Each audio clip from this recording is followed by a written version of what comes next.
হাইকোর্টে আগে যে জনস্বার্থ মামলা আমরা দায়ের করেছিলাম যাদবপুরের ঘটনার পরে, সেখানে রাজ্যের সরকার একটা হলফনামা দিয়ে জানিয়েছিল যে বর্তমানে গোটা পশ্চিমবাংলায় কোনো স্টুডেন্ট ইউনিয়ন নেই, কোনো স্টুডেন্ট কাউন্সিল নেই। কিন্তু অদ্ভুতভাবে সাউথ ক্যালকাটা ল কলেজের ঘটনা আমাদেরকে চোখে আঙুল দিয়ে দেখিয়ে দিয়েছে।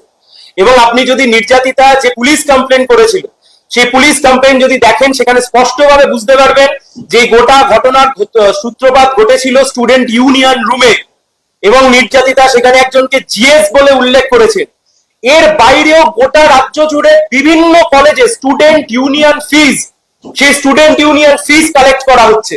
স্টুডেন্ট ইউনিয়ন কারা চালাচ্ছে? রাজ্যের সরকার, উচ্চশিক্ষা দপ্তর কলকাতা হাইকোর্টে এসে বলছে যে আমাদের এই মুহূর্তে কোন রকমের স্টুডেন্ট কাউন্সিল নেই, স্টুডেন্ট ইউনিয়ন নেই।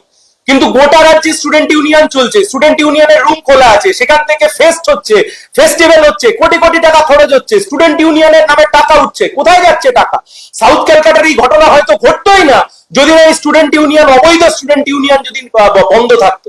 আজকে বিচারপতি সৌমেন সেনের, মাননীয় বিচারপতি সৌমেন সেনের যে ডিভিশন বেঞ্চ, সেই ডিভিশন বেঞ্চ সমস্ত কিছু শুনে খতিয়ে দেখে, অনেকক্ষণ ধরে মামলা শুনেছেন, শুনে খতিয়ে দেখে নির্দিষ্টভাবে ডাইরেকশন দিয়েছেন। উচ্চশিক্ষা দপ্তর আজকে রেগুলেশন জারি করে বলবে গোটা রাজ্যে, through out the state of West Bengal, গোটা রাজ্যে আজ থেকে কোনো ছাত্র ইউনিয়ন অফিস খোলা থাকবে না। I repeat my words again, আজ থেকে গোটা রাজ্যে কোনো অবৈধ ছাত্র ইউনিয়ন অফিস খোলা থাকবে না। তোলাবাজি করে যাদের ঘর সংসার চলতো, সরি টু সে, দোকান আজ থেকে বন্ধ।